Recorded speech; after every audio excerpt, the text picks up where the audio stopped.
Hello, good people. Welcome to our show. Hello, bad people. Welcome. Hello, everyone who want to learn more about AI, digital marketing, how to grow your business, how to get sales, and many things. Welcome. Because today we are going to discuss a lot more about AI, how to implement AI, how to get great results. I'm so excited to discuss a lot more with Gabrielle Dolan. How are you? I am great. How are you, Anatoly? Oh, big pleasure to get you back because I know about your AI experience. It's amazing. I read your first book. For now, I need to read your new book. So, Gabriel, you're so super active on that. Can you tell more about your background experience because we acquired a new audience and tell more about your new book? Yeah, so I guess my involvement in AI and around storytelling, because the last time I was on your show, we were talking about Yeah. storytelling, and my latest book is called Story Intelligence: The Craft of Authentic Storytelling Made Smarter with AI. And the reason that came about is because, a couple of years ago, I would be running storytelling workshops, and I had more and more people ask me, will AI replace storytelling? And it sort of horrified me. It was like, no, AI won't replace storytelling. And but then more and more people said, how can you use AI to help with your stories? And Anatoly, I must admit that my first reaction was like, no, don't use AI. That's cheating. It's not going to be right. It's not going to be true. But as one of the leading experts in storytelling, I thought I would start experimenting with it, and I was surprised how well some of the AI stories were. They were missing something, and what they were missing was authenticity, but they were still pretty good. So the premise of my book is that it's still predominantly a storytelling book, that in a world of AI generated content, and there's a lot of AI generated bad content out there, that our stories are needed now more than ever. But AI is not the enemy, and used wisely, AI can help you not only find your stories but also refine them. Awesome. I'm going to read your new book. But Gabriel, I'm so picky on that. I'm so busy with many things to do. I just want to be honest on that. So, but that is why I usually choose the best books that can bring value to me. I think my audience can choose the best books as well. So, can you give me a strong reason why I need to read your book? Why people who can listen to this podcast need to take this book, and what kind of value they can expect after reading this book? Yeah, good. You could listen to this podcast and then go buy the book as well. But look, storytelling is a day-to-day communication skill. It's an influencing skill. It's a leadership skill. It's a sales skill. So if you're sitting there thinking, I need to communicate this more effectively, if you're trying to pitch for work, if you run a business, if you're an entrepreneur, if you lead teams, storytelling is one of the most powerful ways to connect with people. It's not only connects with them, but engage them. It strengthens relationships. So it's a really, really powerful skill.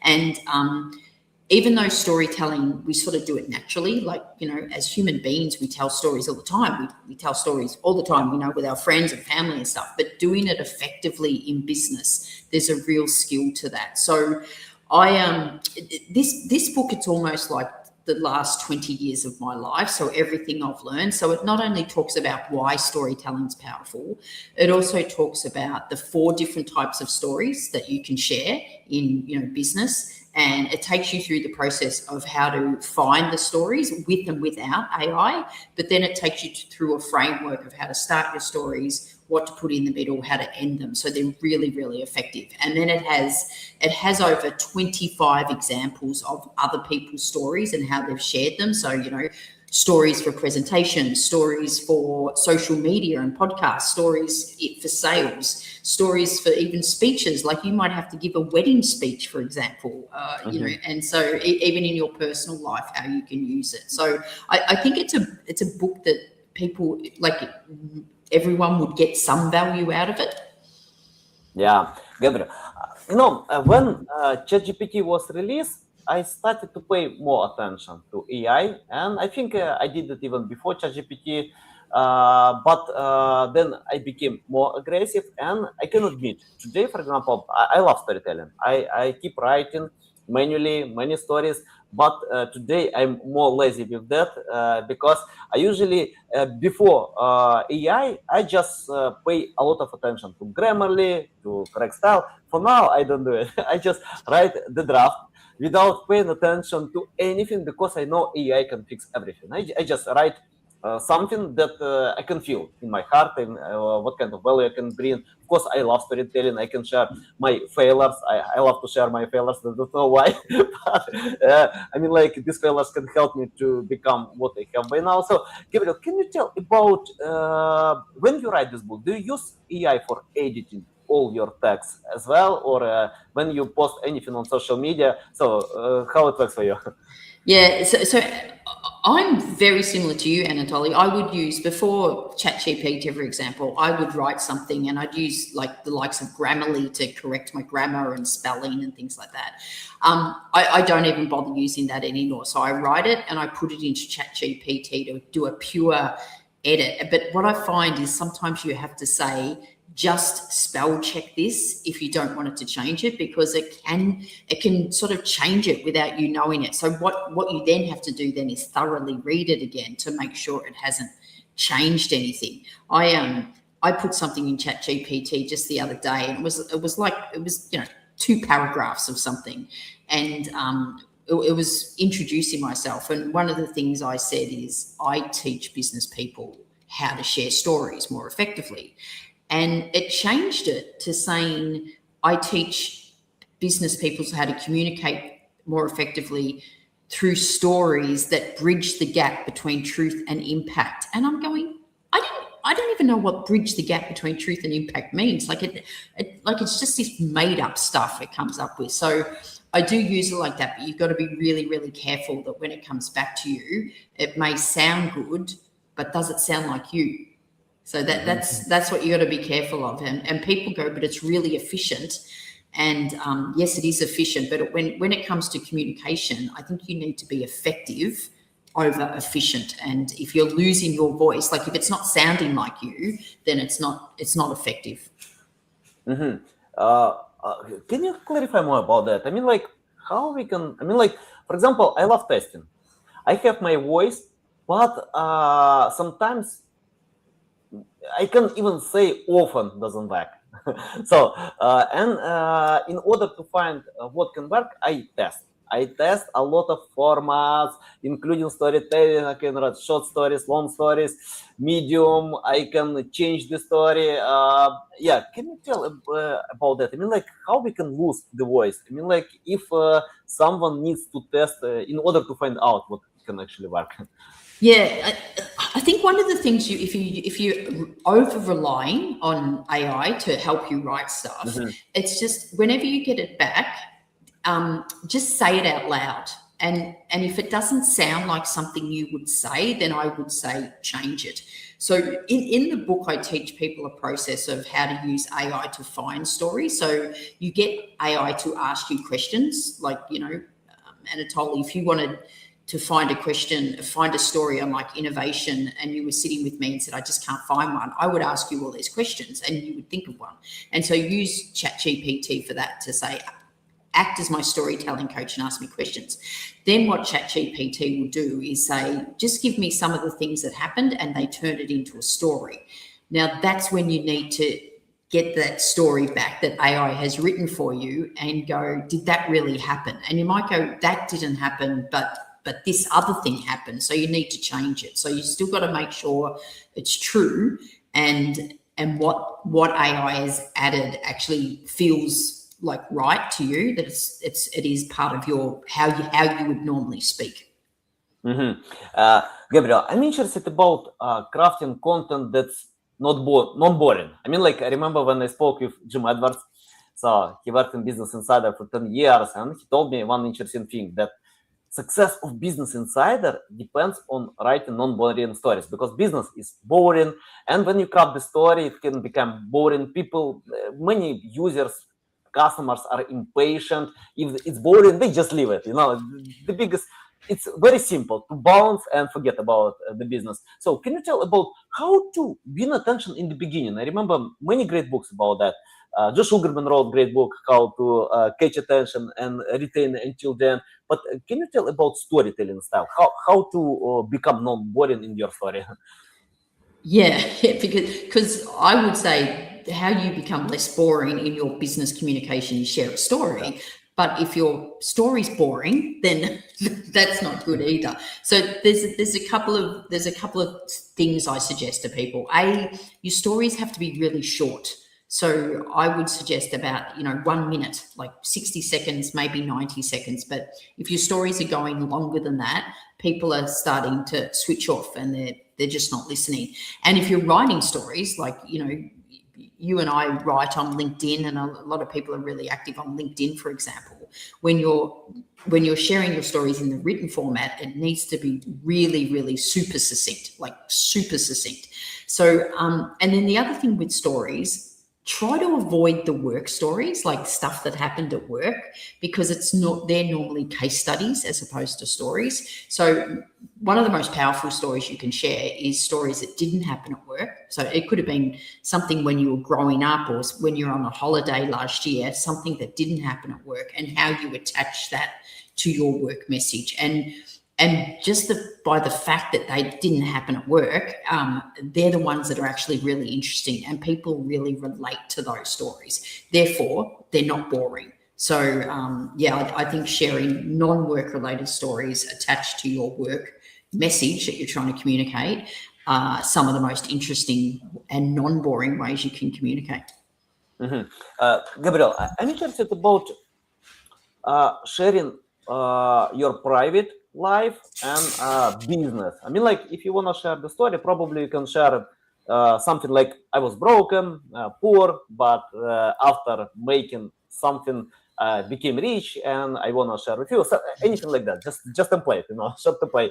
But some people don't want to share their stories. I mean, like, private life. I don't know the reason, so anyone can have own reasons. Can you tell what to do in that point? For example, if a business or owner or founder doesn't want to do it, so what to do? Yeah, look, and I do get people sort of say, well, I don't want to share my personal life about me, right? But the reality is, even in business, we're humans, and humans like working with humans, and we're still connecting at a human level. What I say to that, though, is the stories you share don't have to be overly personal. Like, you don't have to share your deepest, darkest fears and secrets and all that type of stuff. It's not about that.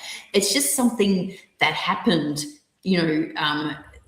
that sort of communicates what you're trying to talk about. I was actually on a podcast last week, and the guy who was interviewing me, he's all about innovation and process improvement. So his whole business is about going into other businesses and help them improve their processes.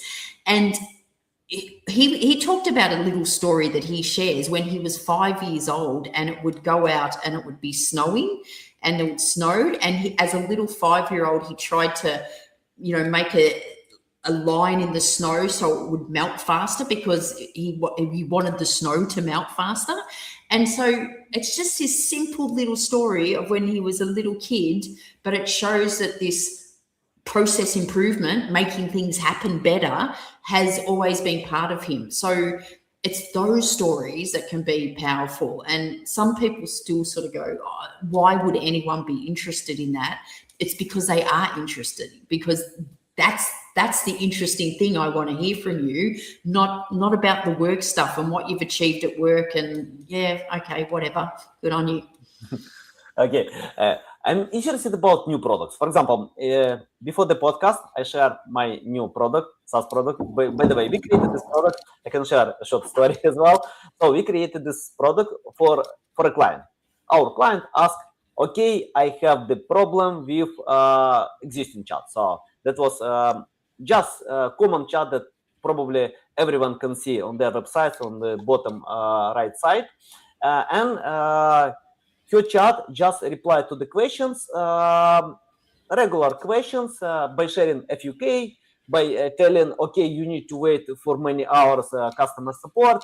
You need to just be patient. Then probably when we can find time, we can reply to you, and it usually takes like 40 hours.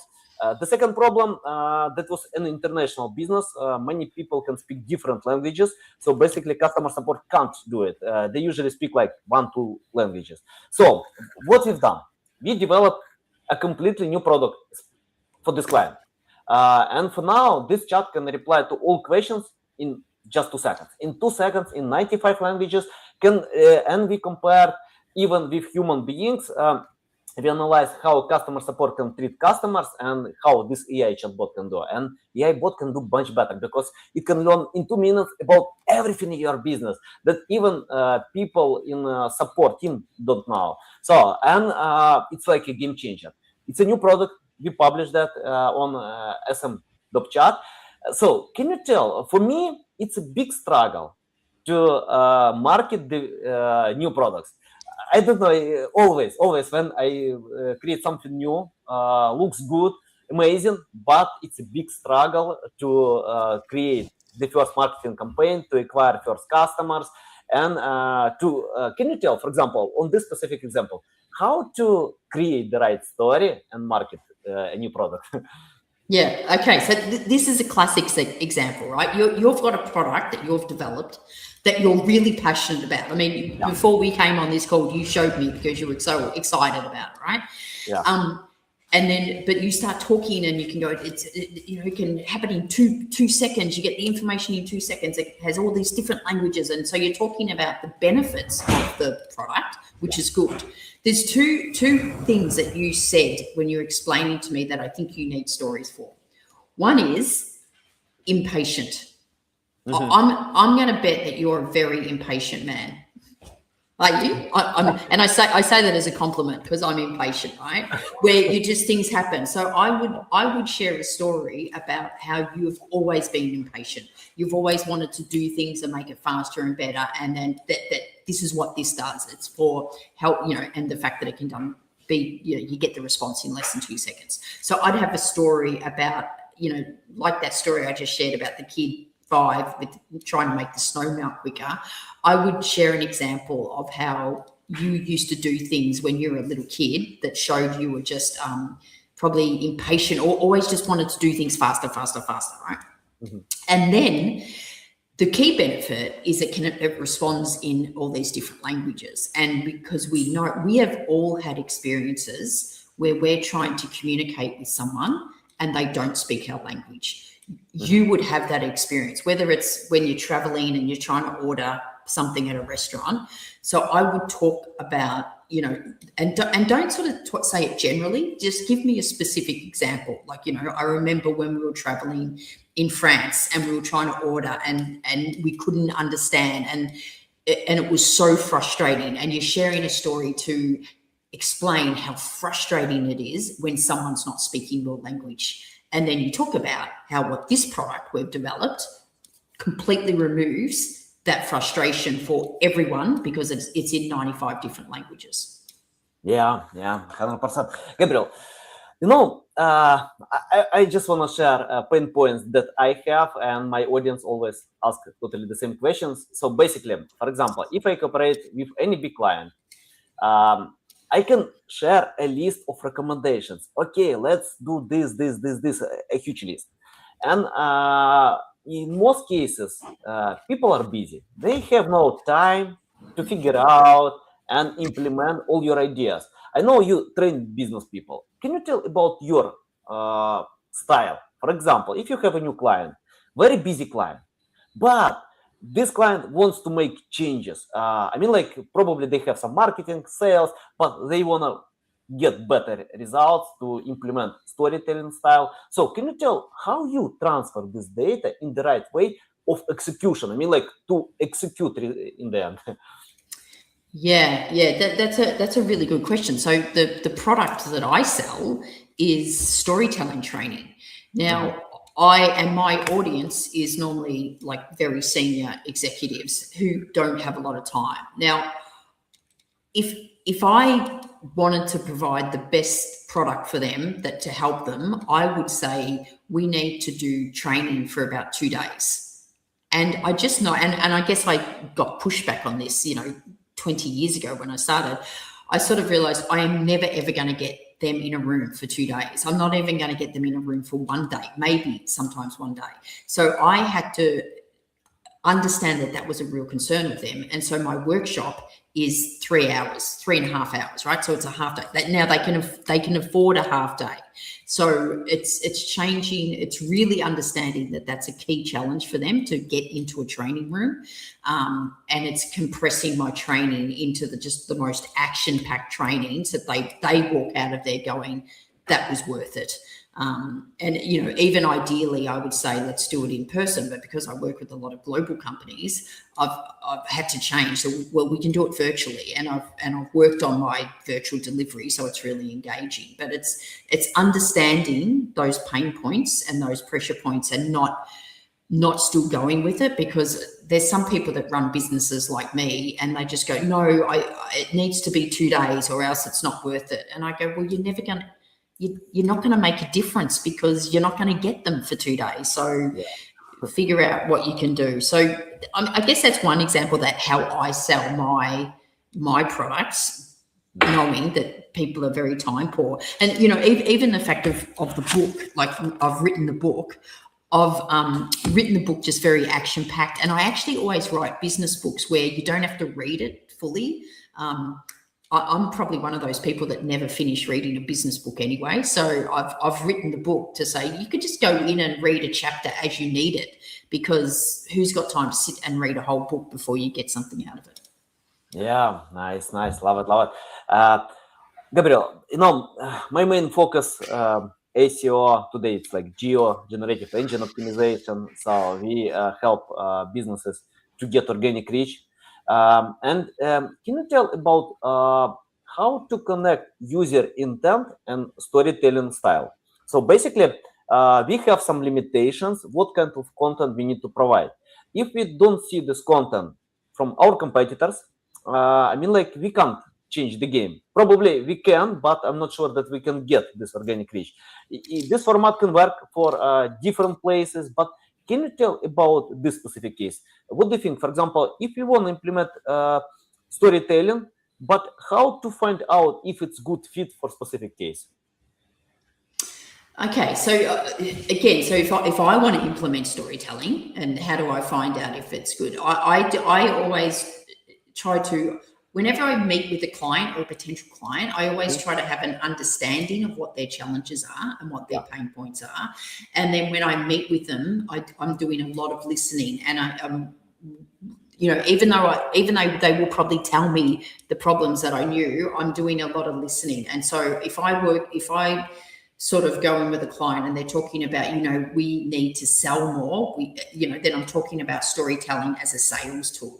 If they're sort of saying that we need to engage our employees in our values or our new strategy or to drive this change, then I'm talking about storytelling for that as well. So you've got to do a bit of preemptive stuff to know what your clients' challenges are, but when you're in front of them, you've got to do a whole lot of listening and just be listening for the key words, and then tailor your responses to those words, and even mirror the language that they use.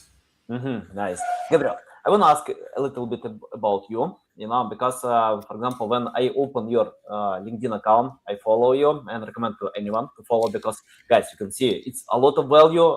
Things are changing fast. You need to adapt fast. I love to move fast, so, but I have some issue with my theory. Probably I spend more time execution. I love execution. I just try, test all the time. Sometimes I don't learn more. Probably I need to spend like 20% of time to learn and 80% of execution, but I usually do it plus 95% of execution. So, Gabrielle, anyway, I want to ask about your lifestyle, because you're super active on LinkedIn. You can write books, you can speak on podcasts, you can speak on events, you can post a lot of content. Can you tell how you choose priorities, what you can do, what you are not going to do. For example, let me explain why I'm asking about that.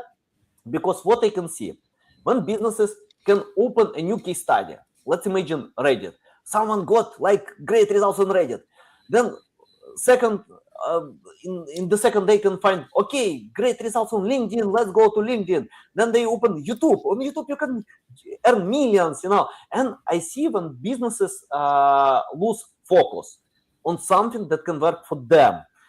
Can you tell about your focus, how you discipline with everything what you have, and how you can choose, okay, something I'm going to test or do it, or something I completely ignore because it's not related to my case?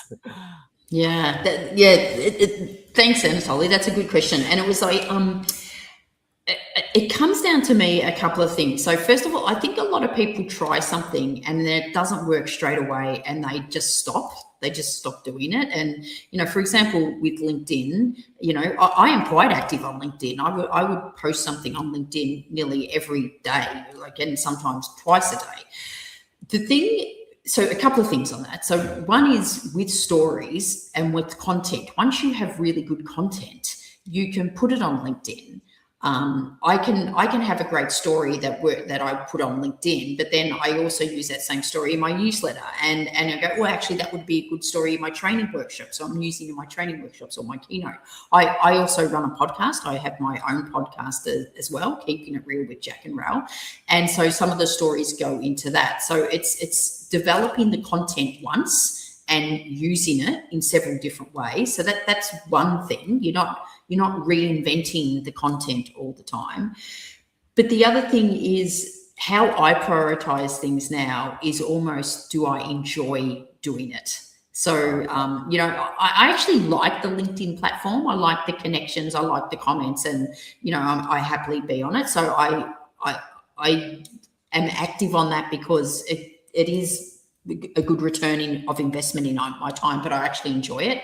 The podcast, for example, that's another way for me to get my message out there. I actually really enjoy running my own podcast, and I enjoy being on other people's podcasts as well, because I get to, meet cool people like you and get to reach a whole different audience. There are some things that I just, like we've got a TikTok account for our podcast, and I just don't get TikTok, and I think, I'm on there on it, but I would post on that twice a week or something, and it's just because our podcast producer has produced a clip, so that goes on LinkedIn, it goes on Instagram, it goes on podcast, on TikTok rather. So it is, and then the other thing I would say is when it comes to where you prioritize your time, especially around social media, is where's your audience? So my audience isn't on TikTok. My audience is on LinkedIn and Instagram probably. So I always go where your audience is. Yeah, I think all marketers can say it's very important to go where your audience is. But I like another point that you mentioned. You enjoy your time. I think when someone are chasing, let's imagine they're chasing rewards, money, anything like that, and they can chase the network. Let's imagine social media platform where they have the audience, but they don't enjoy their time. For example, if you force me to go to Instagram, no, my wife can spend all day on Instagram. My son can watch all videos on TikTok. But I think it's a big misunderstanding when people are trying to chase where they have a real audience, but they don't enjoy their time and they burn out. I often see that when someone, okay, my audience on LinkedIn, but they don't like LinkedIn. They just do something for the sake of having it, and they burn out. It hurts their feeling. They don't enjoy. I usually tell them, no. Okay. Let's imagine your audience on LinkedIn, but you don't like it. Okay, go to TikTok.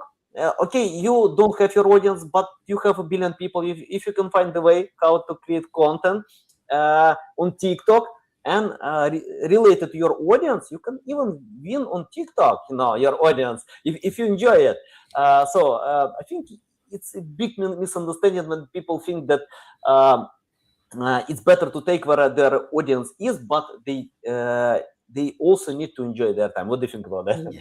And you agree. I also think the way, so let's just take the example, your audience might be on LinkedIn, but you're saying, I don't like being on LinkedIn. I would be saying, what don't you like being on LinkedIn? And because there's different ways to put on LinkedIn, like you can write content and it can be like very business related content or very academic content, or it could be a story.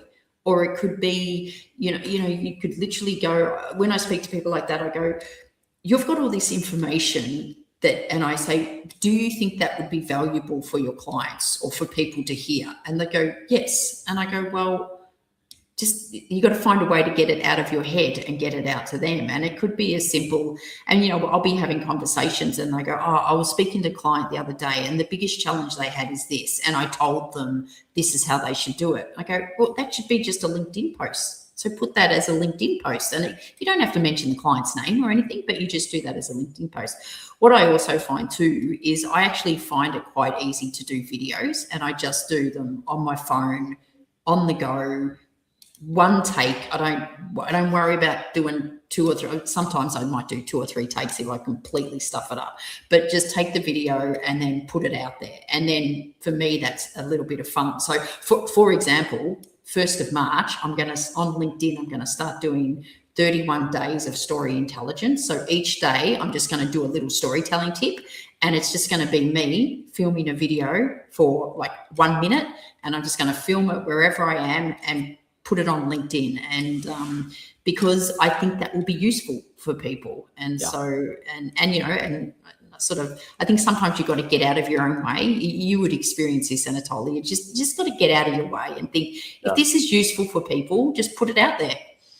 Yeah, consistency is key. Yeah, I agree. Gabrielle, I want to ask about something that I'm very terrible. I'm very terrible with forecast.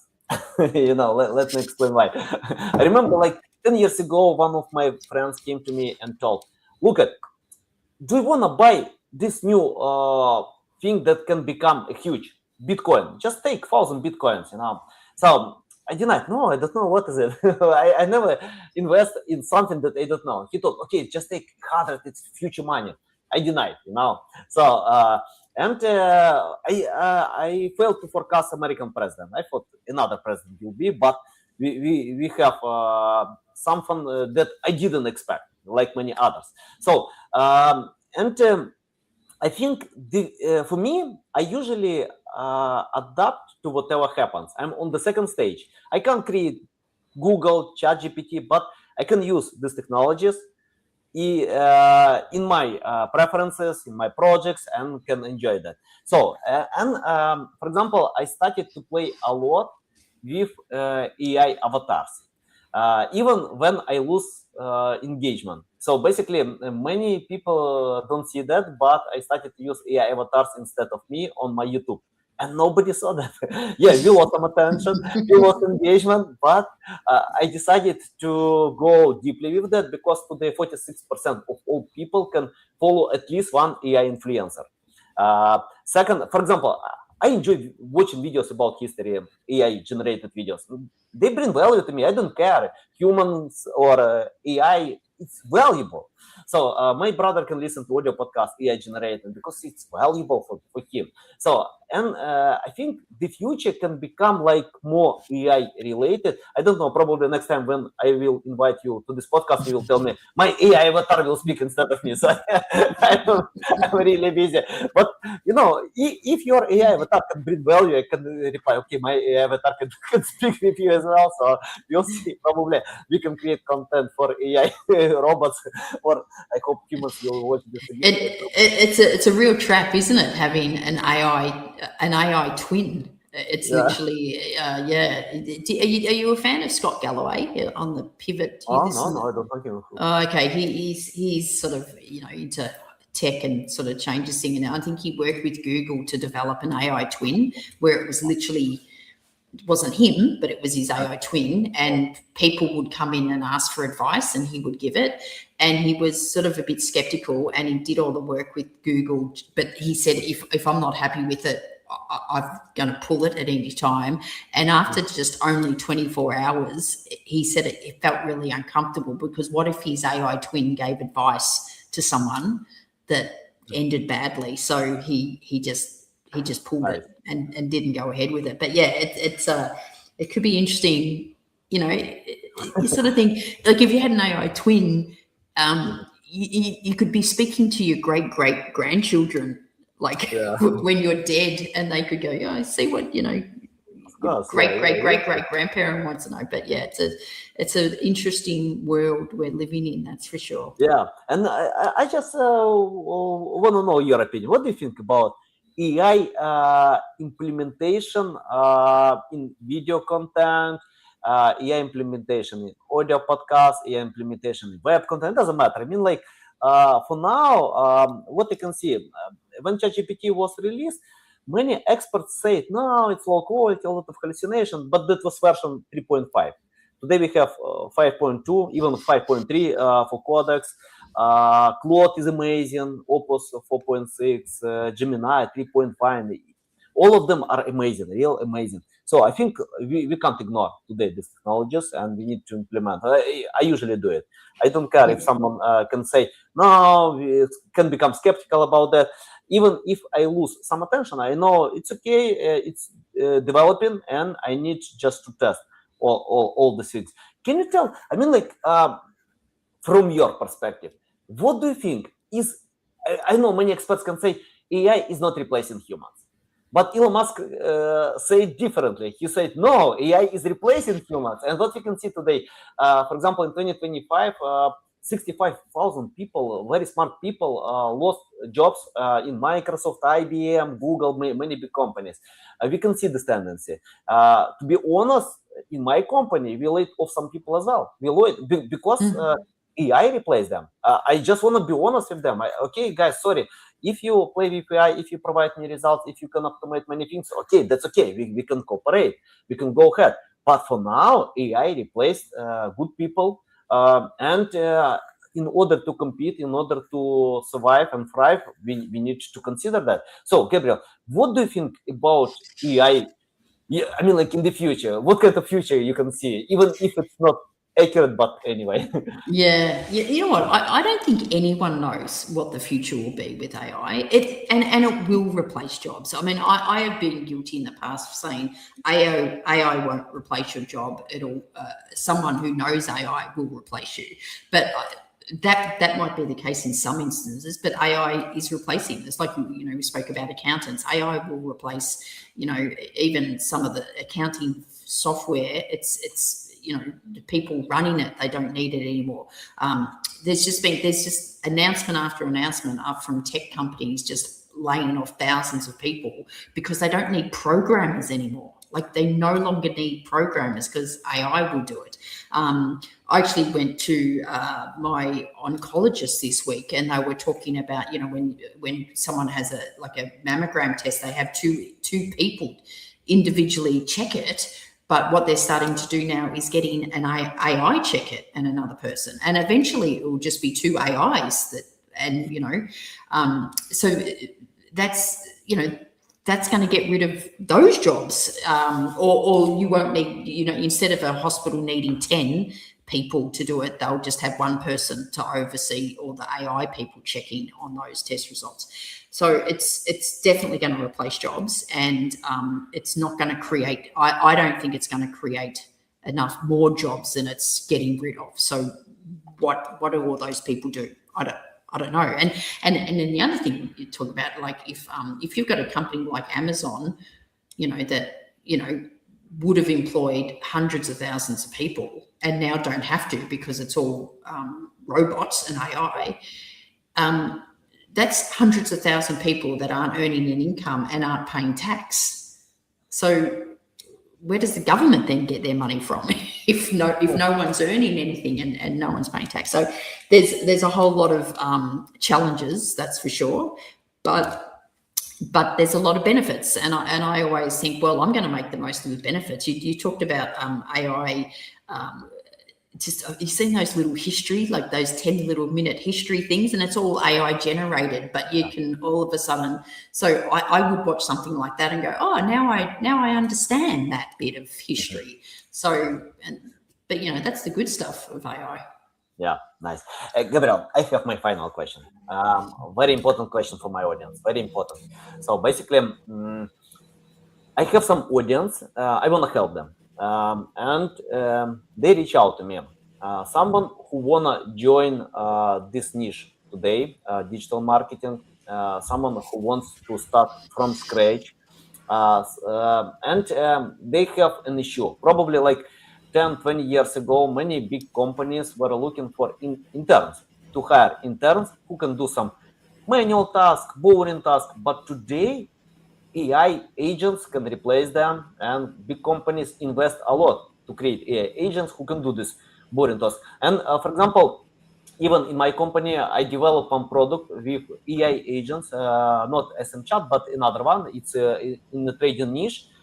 And I've done for 3 weeks something that I need probably 5 developers on Next and React who know Next and React, and I estimated I need around 3 years to create totally the same product that I've done in 3 weeks with AI. Completely with AI, I replaced all these processes because I created a lot of AI agents. I gave them tasks.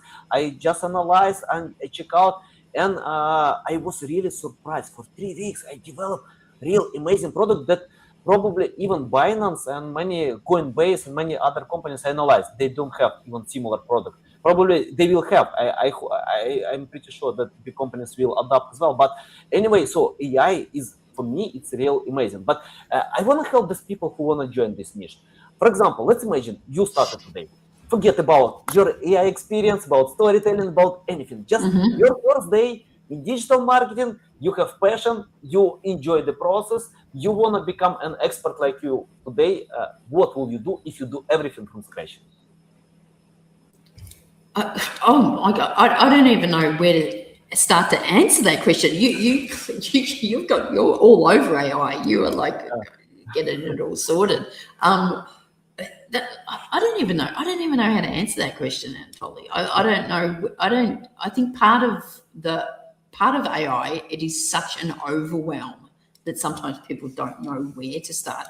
I even, in the last 6 months, I'm enrolled in an AI course to learn more about AI. And I started to do it, and part of me, it was an online training, and I'm not very good at online training. But then part of me went, oh God, it's just all too hard. It was hurting my head. It was just like, and I sort of went, oh no, I can't be bothered, which is probably not a good thing. But yeah, it's starting from scratch now would be, I think they would have to be someone like you that's really curious about it, that has some level of ability around it, and then just plays with it. And I think that's it. It's just, a lot of inventions come from just playing with stuff. Yeah, curiosity is key. I think you need to become curious. And Yeah. today, 71% of all companies are hiring people with less skills but AI experience. So basically, I think. Yeah, exactly. You've got, probably the 25, 30-year-olds have got the most experience with this, and they're sort of being promoted at high rates because they've got that experience. Yeah, that's nice. Gabrielle, it's a big pleasure to get in my show. I always enjoy our conversation. I love this talk. So tell the best way how to keep learning from you, how to reach out to you, how to follow you, and how to buy all your books. Yeah, excellent. So follow me on LinkedIn, Gabrielle Dolan, my website, gabrielledolan.com.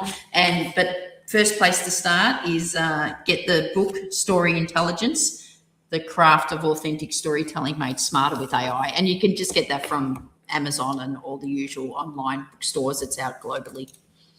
That's nice. I'm going to read your book, but I will put to my huge list of books. So I have some priorities, but definitely I'm going to read this book. Guys, I recommend to anyone to read this book, to learn from Gabrielle, to follow. I follow because I know I need value. I need to know what's going on, how to implement storytelling, because I see if you don't implement storytelling, you can't sell stuff. You can't get the results. You can't. You absolutely can't. If you're not, stories are the best way to sell anything, and whether it's selling a product or an idea, it's you can't do it without stories. Yeah, we still sell to humans. We don't sell to AI. AI will never buy our products, but humans will buy. Exactly. That's a really good point. We are still selling to humans. Yeah. Yeah, thank you, Gabrielle. A big pleasure. Welcome back anytime. So whenever you have a new book, whenever you want to share something new, just let me know. We can repeat it and bring more value. Okay, guys, love to see you. Excellent. Always fun.